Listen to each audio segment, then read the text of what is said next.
começando, né, a primeira edição do Jornal Argumento pós-eleição, ou primeiro turno nas eleições 2014. O programa hoje é extremamente especial e muito à vontade, né? Hoje eu cedo ao meu amigo aqui, Paulo Rolim, a condição de perguntador e eu tentarei assumir a função de respondedor.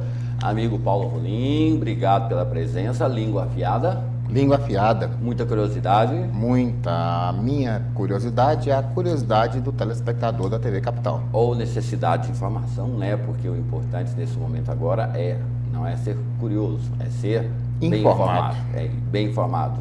Exatamente. Então, me cumprimente, me assuma. Bem, bom dia, André, bom dia. Bom dia e boa tarde, que o programa vai ser exibido à tarde e reexibido pela manhã. Aí só diga, seja bem-vindo. Seja bem-vindo e ao amigo telespectador da TV Capital. Obrigado pela audiência e vamos seguindo.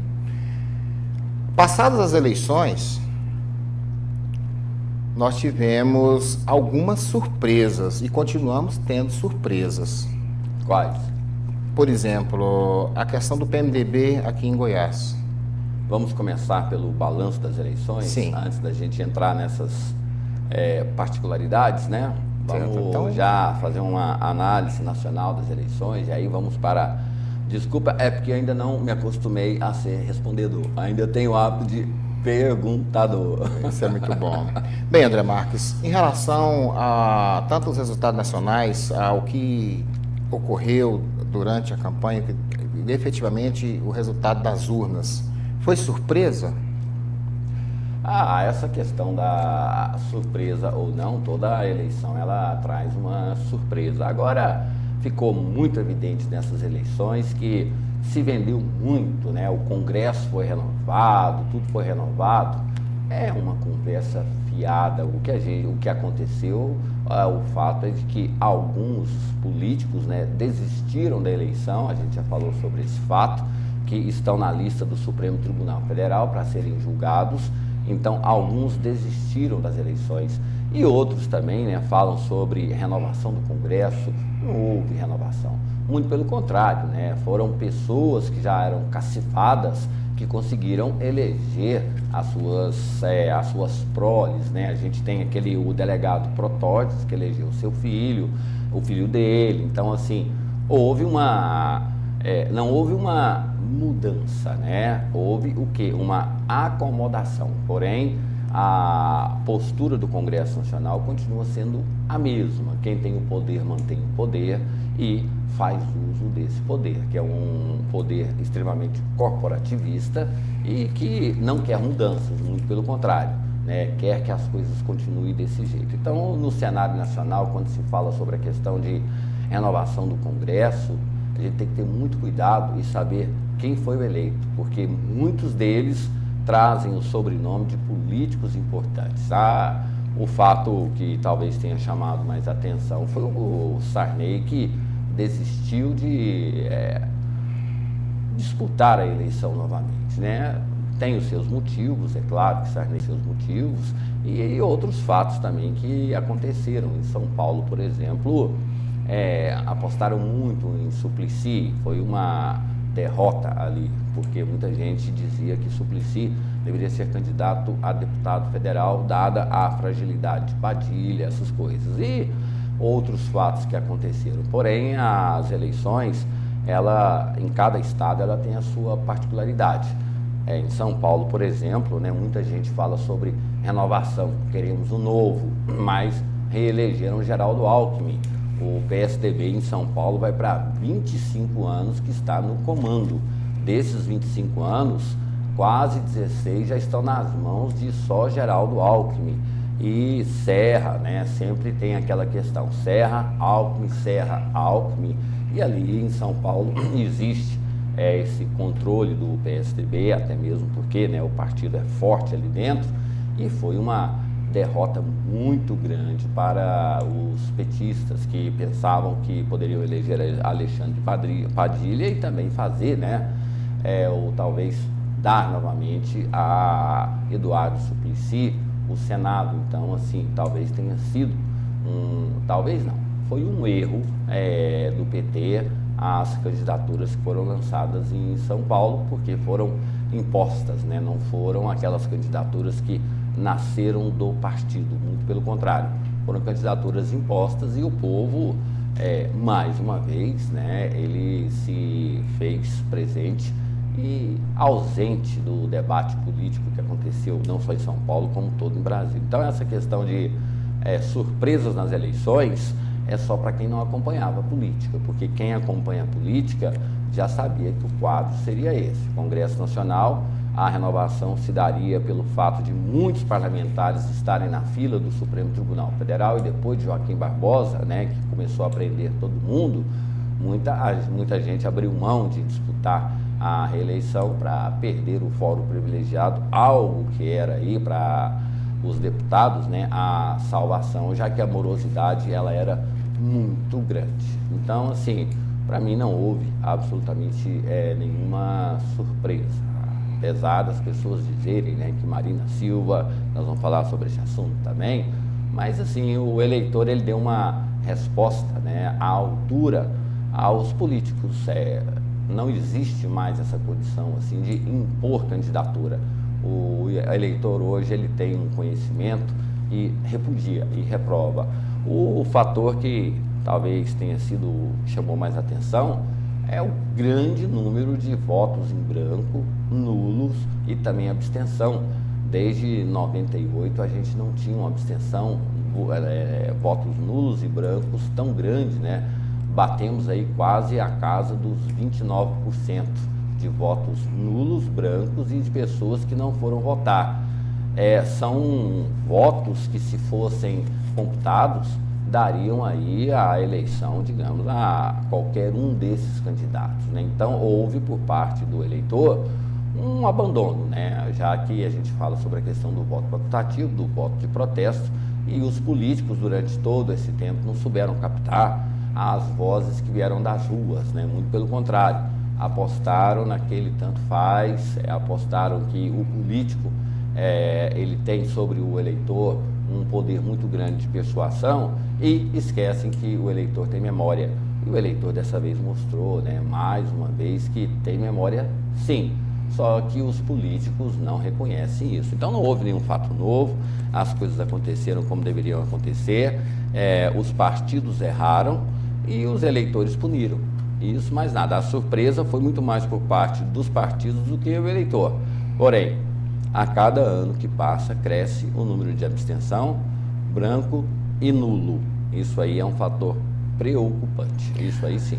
Esse alto número de abstenções, de votos brancos e nulos, significa que o eleitor ele está cansado de ver sempre as mesmas caras pedindo voto, seja para governador, seja para deputado?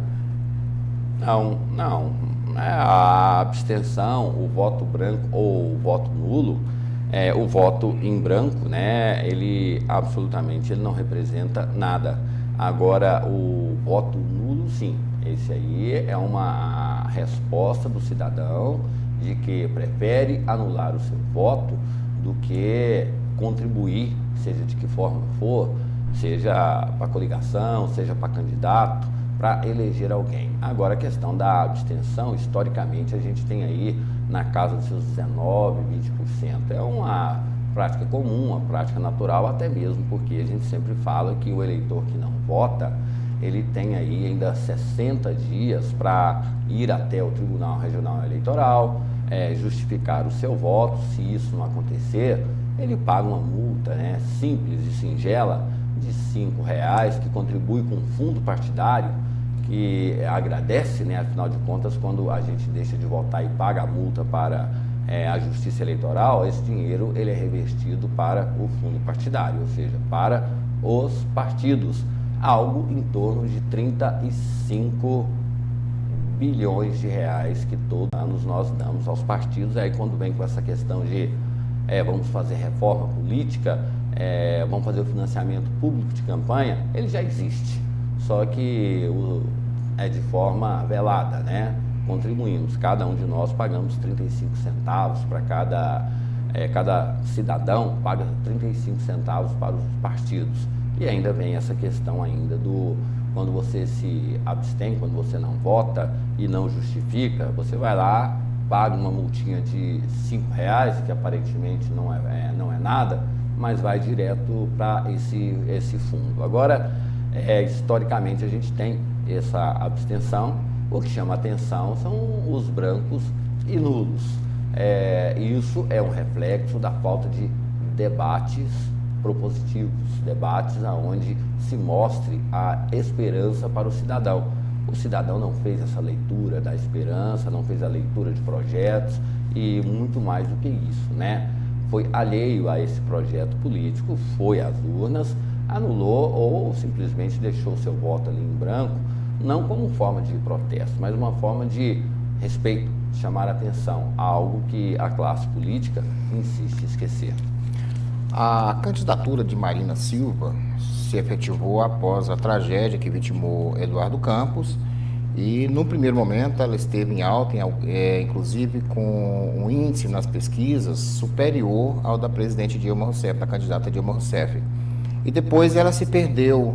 A estratégia de utilizar a imagem de Marina Silva como uma imagem, de certa forma, messiânica e frágil, deixou o eleitor um pouco o que é messiânica, sem confiança. Caro perguntador, o que é messiânica? De forma muito romântica, quase religiosa, e mostrando uma fragilidade muito grande, inclusive no modo de falar. O povo precisa de candidatos com voz mais firme, forte.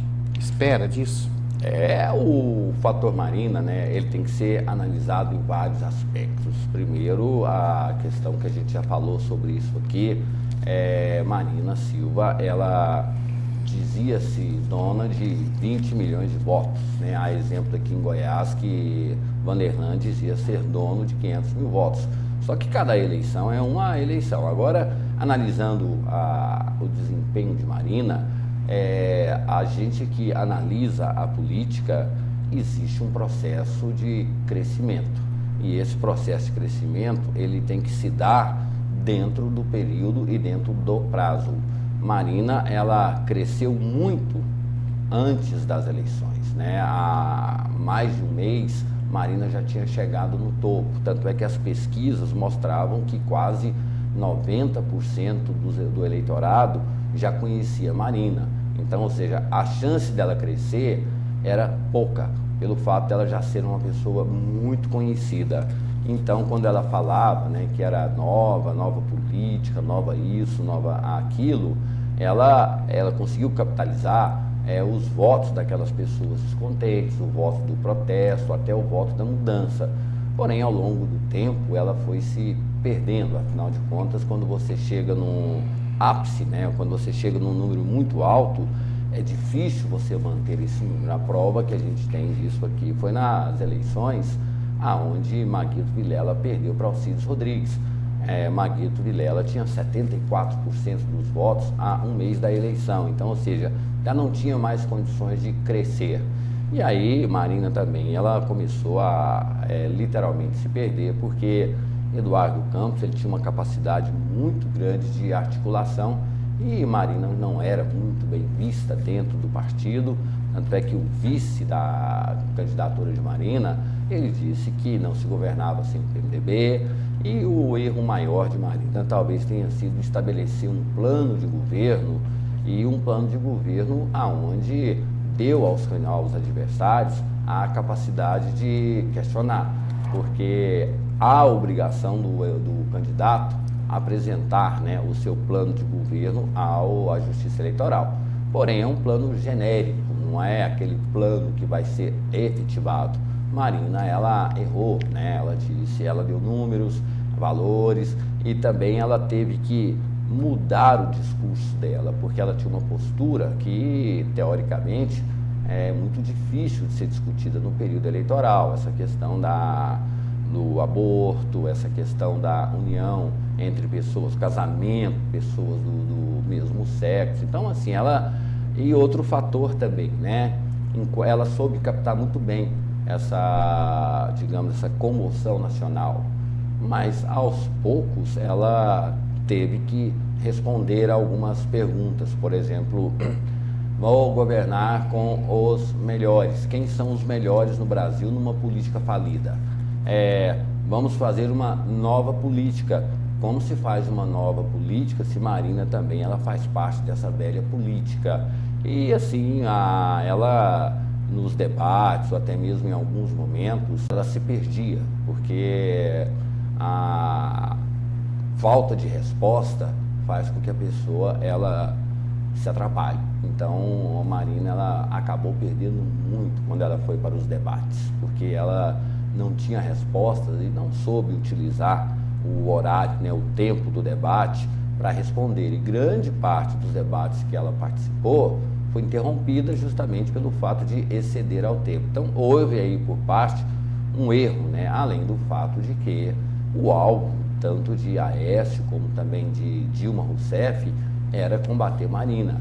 O PT adora essa polarização entre PSDB e PT. Marina, a exemplo da eleição passada, era um elemento novo, porém muito conhecido e também já fazia parte do PT, já tinha um histórico muito grande aí, e isso foi tudo trazido para o eleitor, porque o eleitor não conhecia muito Marina. Quando ele começou a conhecer Marina, passou a saber quem era ela.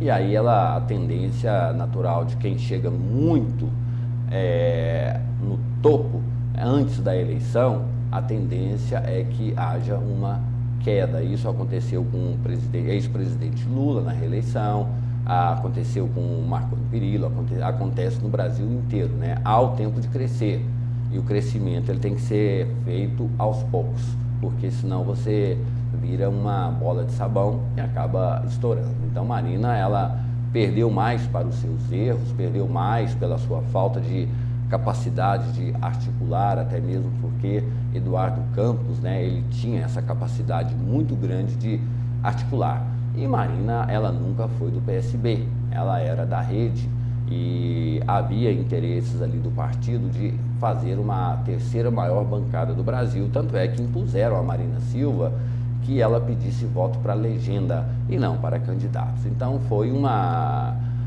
forma de que o partido tirou um proveito, né, de Marina Silva, e Marina Silva acabou se perdendo porque ela não conseguia manter os compromissos de Eduardo Campos, não conseguia estabelecer os seus e ainda tinha dificuldade para explicar para o eleitor, né, o que é nova política, o que é governar com os bons, o que é um país novo, o que é assim, o que ela realmente pregava. O eleitor ficou sem saber o que ela pregava.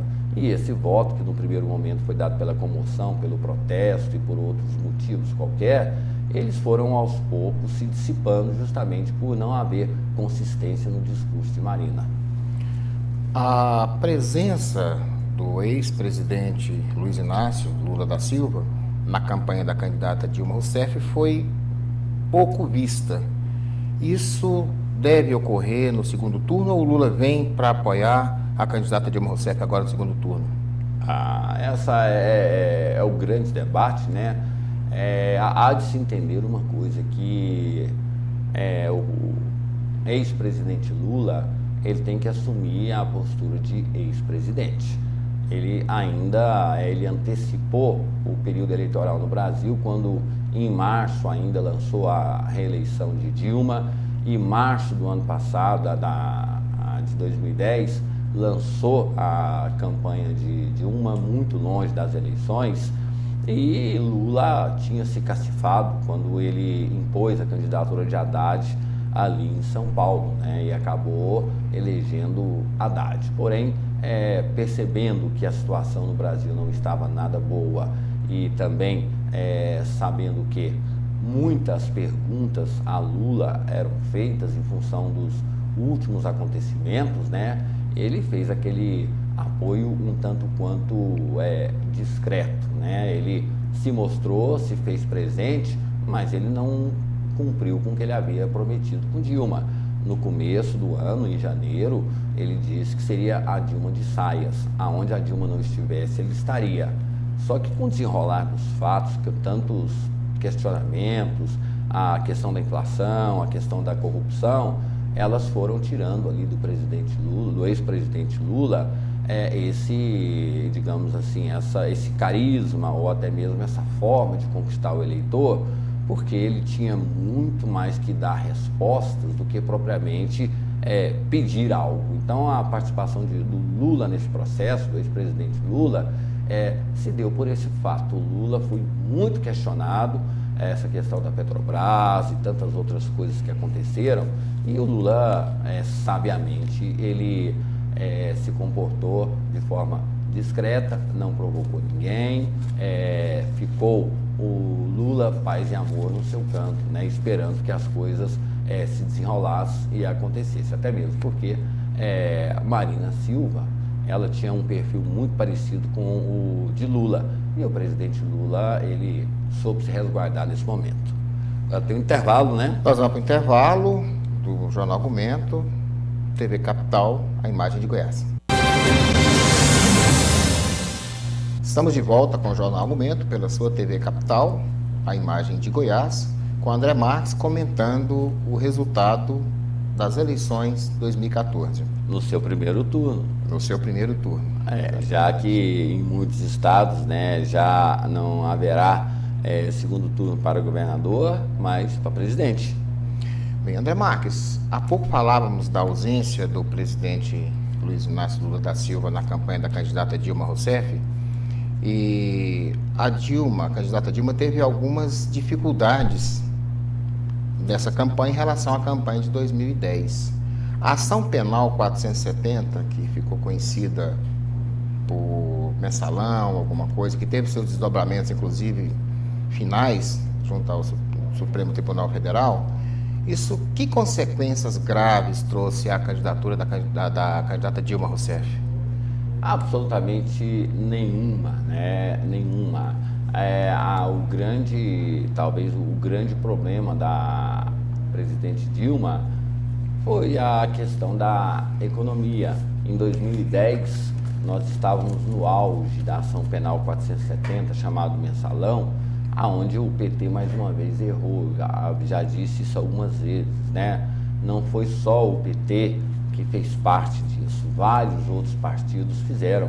E o PT chamou para ele essa ação penal 470. A gente tem Valdemar da Costa Neto, Roberto, que é do PP, tem o Roberto Jefferson, que é do PTB.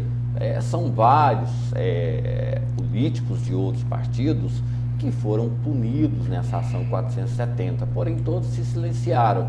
E aí, tanto é que nós tivemos aí o caso, né, do ex-senador e do deputado lá do PSDB, que quando falou-se sobre a questão aí de uma possível participação, ele renunciou ao cargo, foi muito discreto. Então, nada influenciou nessa questão da ação penal 470.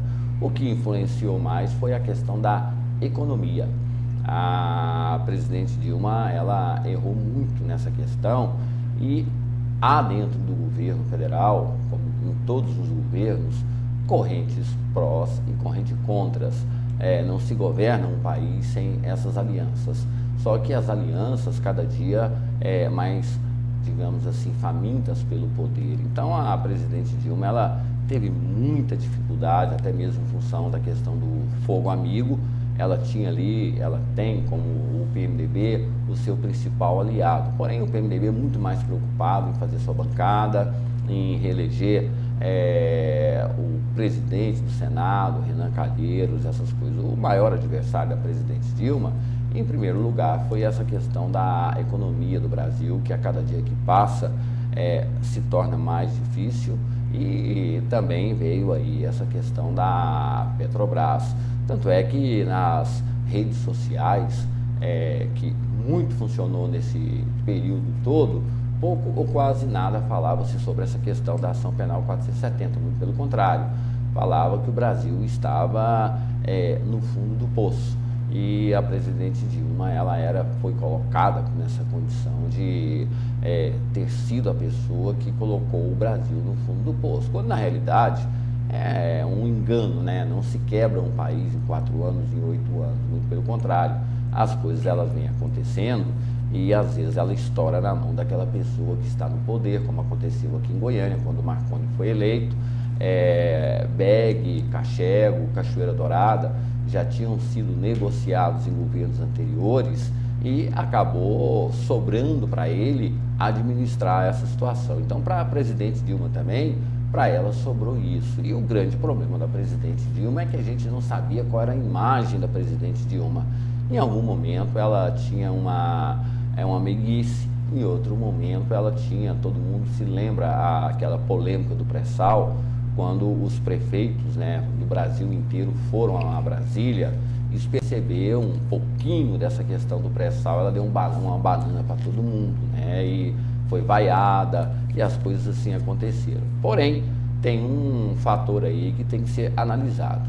O governo da presidente Dilma é muito mal avaliado, agora ela é bem aprovada. Isso aí é algo que deve ser discutido, né? Não, uma coisa não combina com outra. Você tem um governo mal avaliado, um governo grande parte reprovado, mas você tem um gestor bem avaliado. Tanto é que o índice de ótimo e bom e regular beira a casa dos 70%. Então não é absolutamente assim um fator que possa dizer que seja um caos, que essa questão da ação 470 e tal. Muito pelo contrário, foi um trabalho, né? Afinal de contas, a política ela é a arte de destruir. Para que você tenha o poder ou para que você assuma o poder, já é uma máxima de Maquiavel, né? Você tem que tirar quem está no poder. E aí houve uma ação de todos os partidos com um objetivo específico de tirar a presidente Dilma do poder e aí sim disputar esse poder. Porém, a presidente Dilma também, né, é muito mal assessorada, ficou aquela dúvida no partido, vamos para o confronto ou vamos responder? O tempo passou, as pessoas não se entenderam e quando a presidente Dilma foi para a defesa e também para o ataque, já era um período já um tanto quanto muito próximo às eleições e ela tinha um outro fator também, né? A presidente Dilma, a exemplo de Marina, era muito conhecida do eleitor. Então quem votou em Dilma, votou acreditando nos seus projetos, acreditando na figura da presidente e apostando também que ela possa mudar esse quadro. Então a ação penal 470, ela foi esquecida porque o escândalo da Petrobras, dessa vez agora, ele tomou o espaço, né, que em 2010 foi muito debatido. Porém, em nada também influenciou essa questão o escândalo da Petrobras, essas coisas assim. O eleitor, ele não quer entrar nessas questões, ele quer saber a vida dele e o que o político pode fazer por ele. Nada foi dito, nada foi falado, muito pelo contrário, né? Essa questão da ação penal 470, ela não entrou em momento algum nos debates e foi um debate muito focado nas vísceras, né? Inclusive no último debate, candidatos colocando o dedo em riste, pedindo respeito. Então, assim, a postura da presidente Dilma nesse processo todo foi uma situação normal. Os votos que ela teve nas urnas, muito parecido com aquilo que as pesquisas já indicavam. Então, pouco ou nada. O grande fator é que a economia, essa sim, ela pesou, porque o eleitor, o cidadão, ele está muito mais preocupado com a sua vida do que propriamente com quem vai governar o Brasil, até mesmo porque ele é extirpado desse processo depois de eleito. No primeiro momento, ele é conclamado a contribuir com o governo. Quando esse governo se faz, ele é extirpado. Então, assim, até mesmo essa questão da Petrobras, que esperava-se que fosse o tema do debate, como muitos partidos também estavam incluídos nessa lambança da Petrobras, todos optaram pelo silêncio. E aí, a ação penal 470, a Petrobras, tudo isso foi esquecido e foram diretamente as promessas que foram feitas por Dilma e não foram cumpridas. Então, a ação penal não contribuiu em nada disso, não, Paulo. A ex-candidata Marina Silva, candidata derrotada, ela construiu sua trajetória política no Partido dos Trabalhadores, tendo sido, inclusive, ministra de Estado, ministra do Meio Ambiente. Meio Ambiente, né, a Marina Silva. E agora sinaliza-se que ela não deve apoiar a candidata Dilma Rousseff. Afinal, Marina Silva transfere alguma coisa, decide, pode ser um fiel da balança nessas eleições?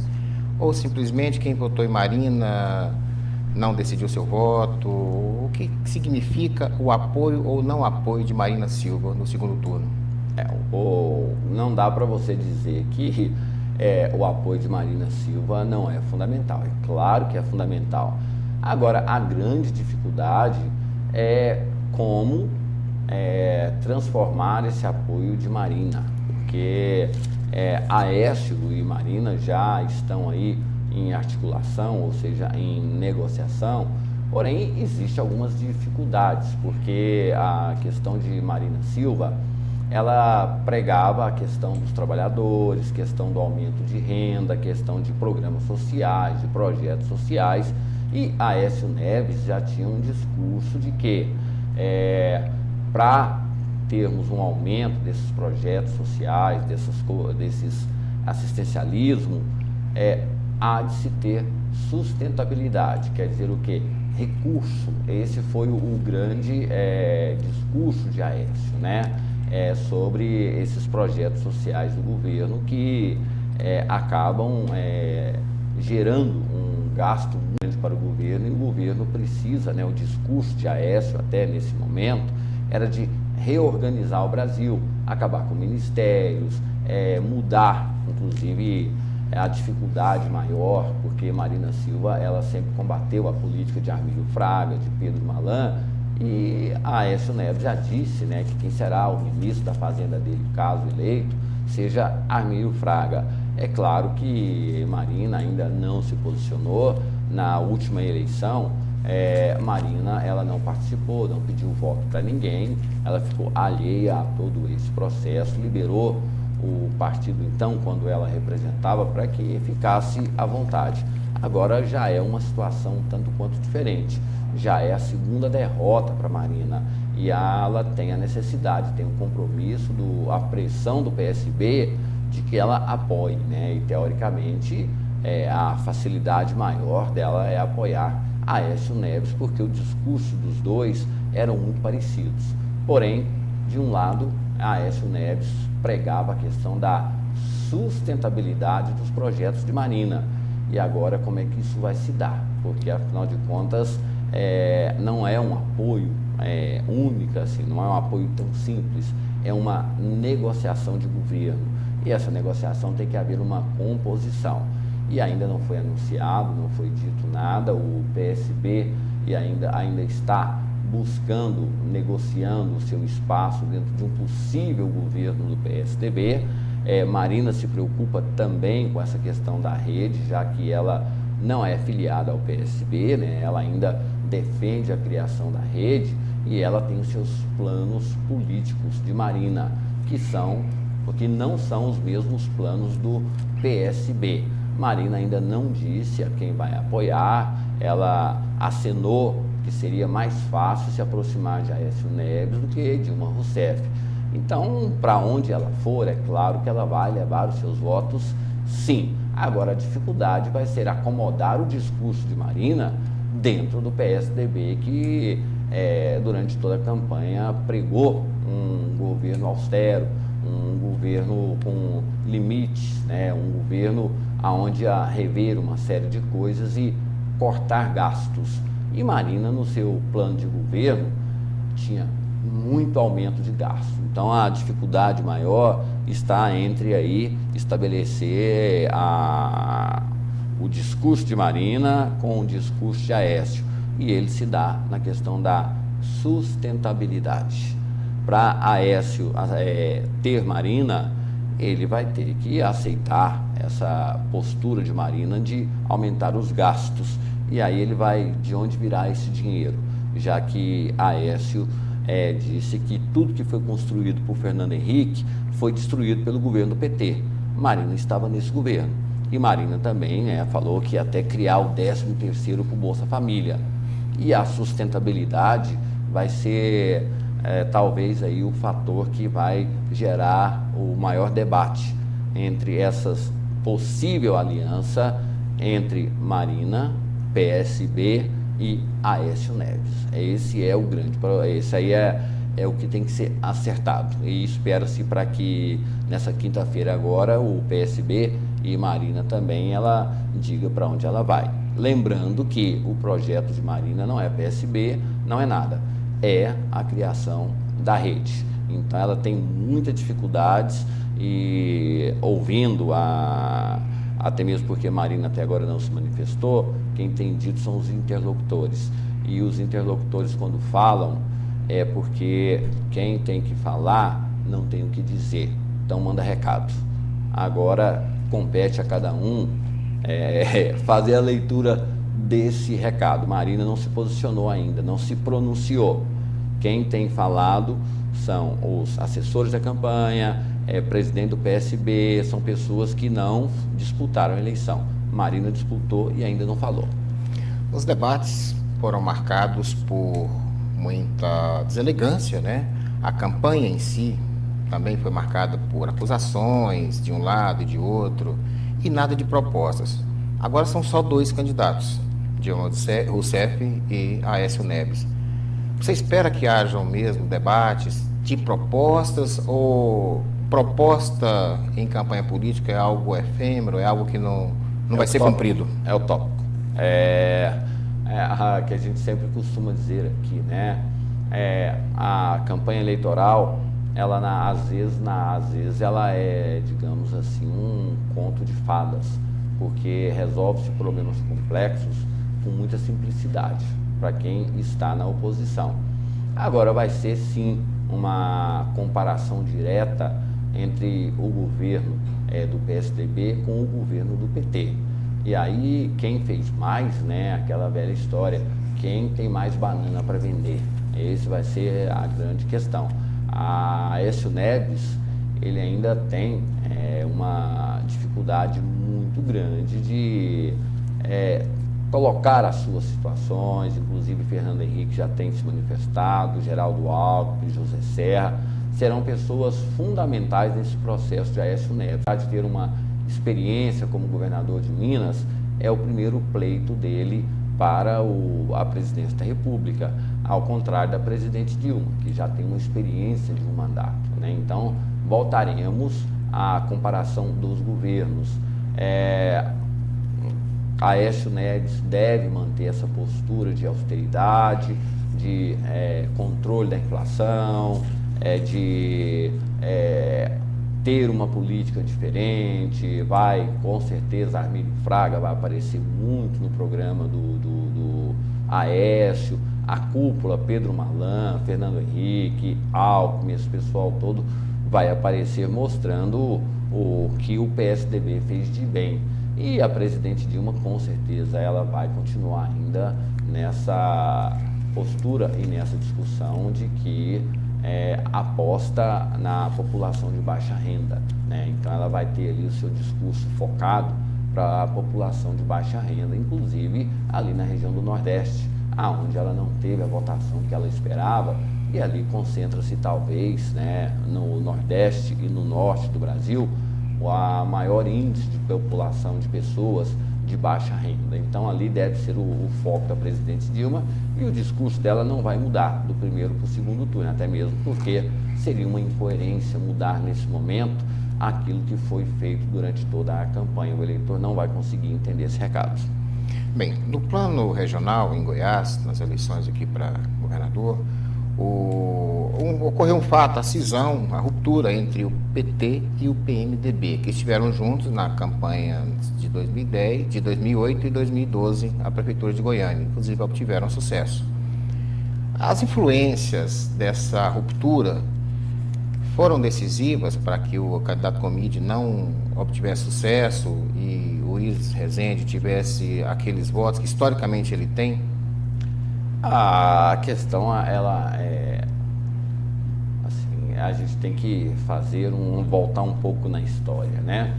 havia um pacto em que o PT ele aceitava tirar as suas candidaturas a governador aonde existiam candidatos do PMDB, porque o projeto do PT não era eleger governador, muito pelo contrário.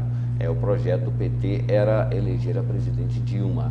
Porém, em alguns estados o PMDB demorou muito, né? Aqui em Goiás, por exemplo, demorou demais. O presidente do PT, Rui Falcão, esteve aqui em Goiás, conversou com o Íris, conversou com o Antônio Gomide, e essa ruptura ela acabou não acontecendo, não teve essa ruptura.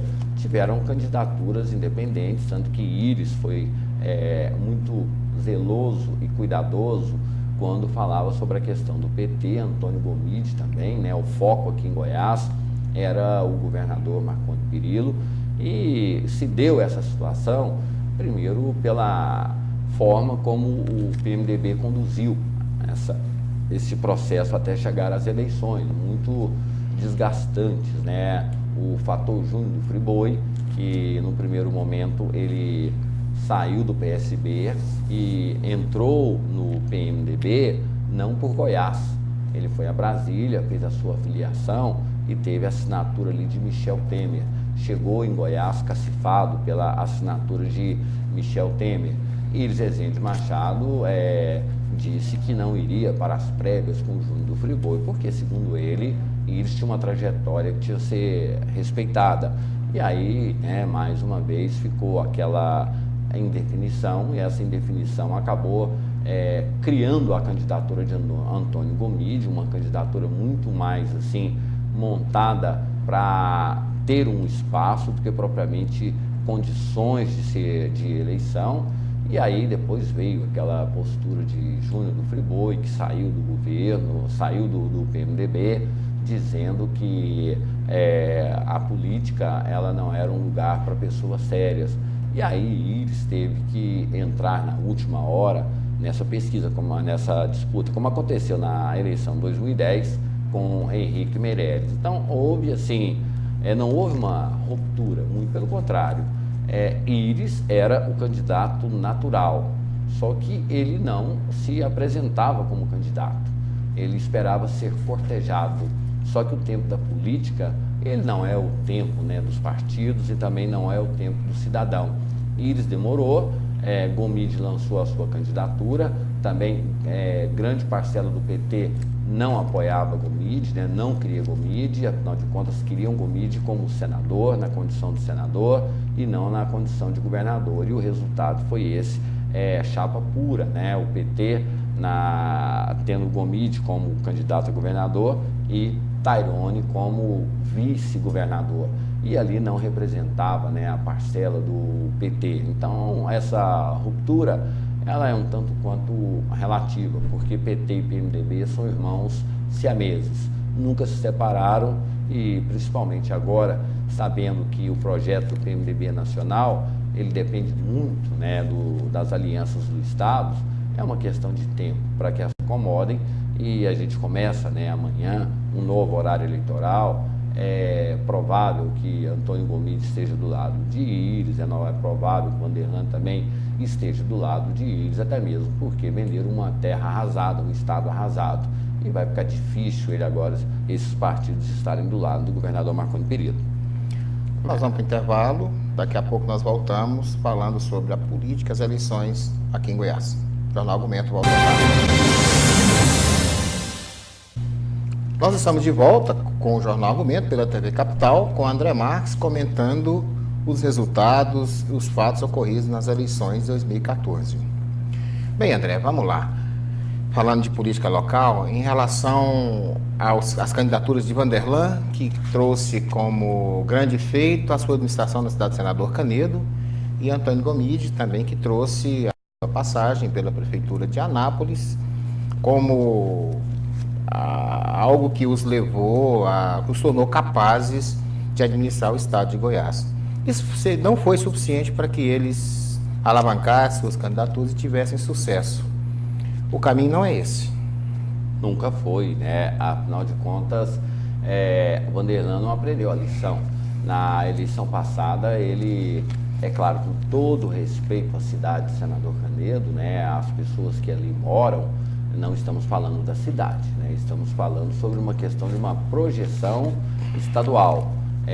Senador Canedo é um município e Vanderlan explorou muito o que ele fez na cidade de Senador Canedo, que é uma cidade que tem ali uma condição muito grande, é uma cidade que tem um polo petroquímico e ali ainda pode se fazer muito mais. Porém, mostrar as suas realizações a partir de Senador Canedo para se credenciar ou se habilitar a uma eleição estadual, mas o erro maior de Vanderlan não foi esse, não. O erro maior de Vanderlan foi ter se perdido durante a eleição.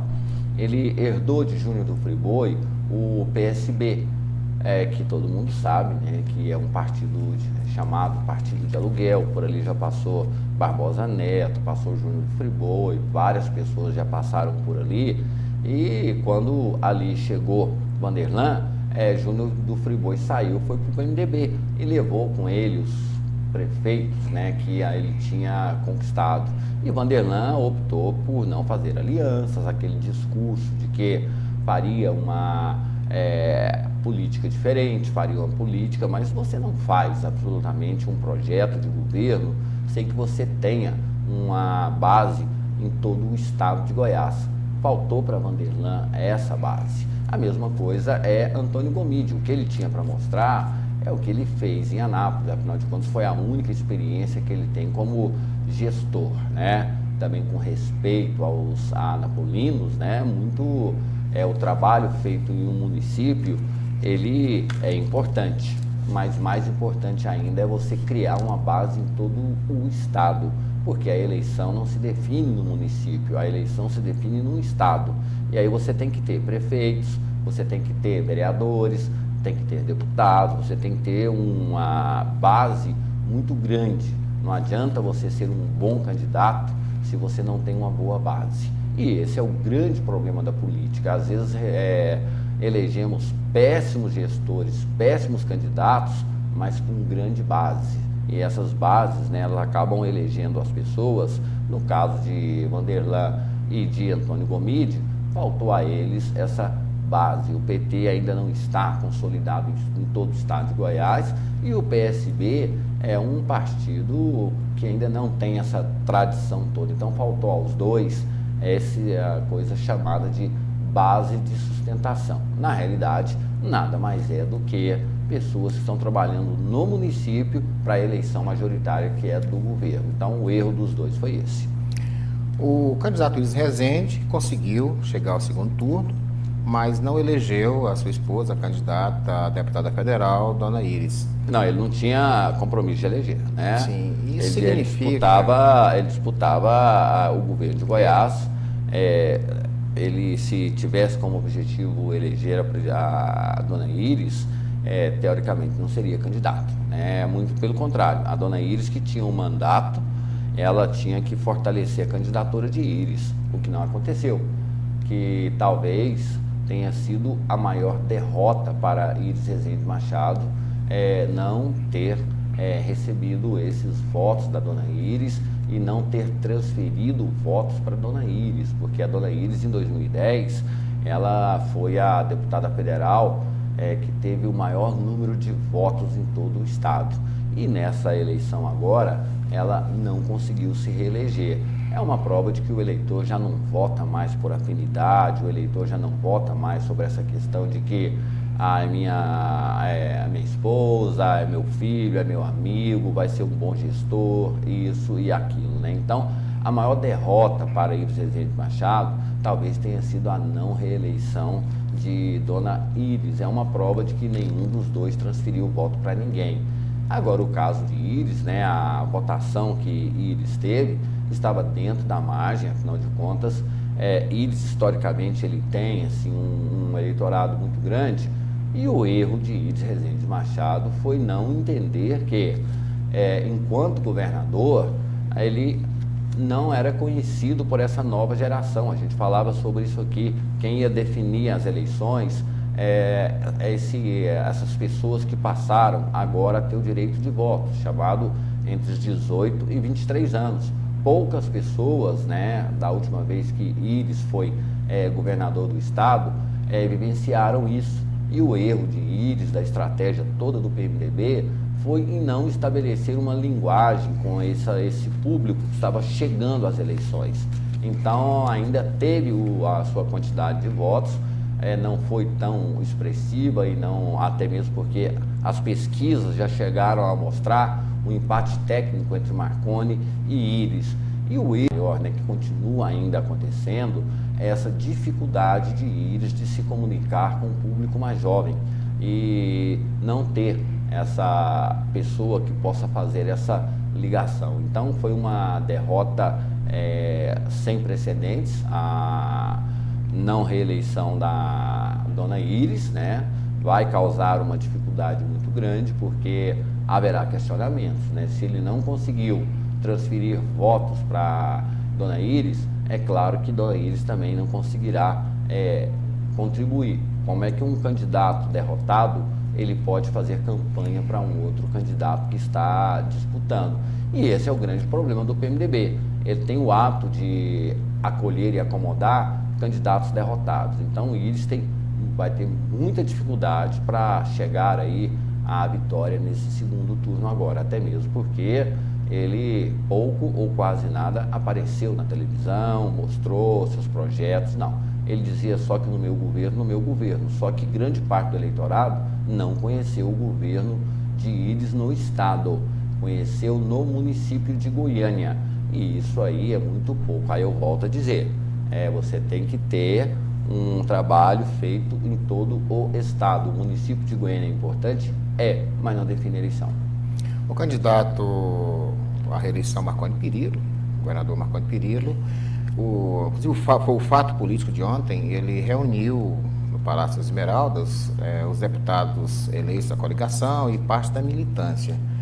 Esse pessoal, eleitos e não eleitos, a militância vai estar trabalhando mesmo de forma aguerrida em prol da candidatura do governador, da reeleição dele, ou vão estar de forma mais tranquila, mais light? Isso... Não, eu sempre digo que o segundo turno ele é uma lição para todos os candidatos que às vezes têm uma visão equivocada, né? Afinal de contas, Marconi, na segunda-feira havia um clima de funeral entre as pessoas que trabalharam na campanha de Marconi Perillo, mas só que eles esqueceram de um detalhe, né?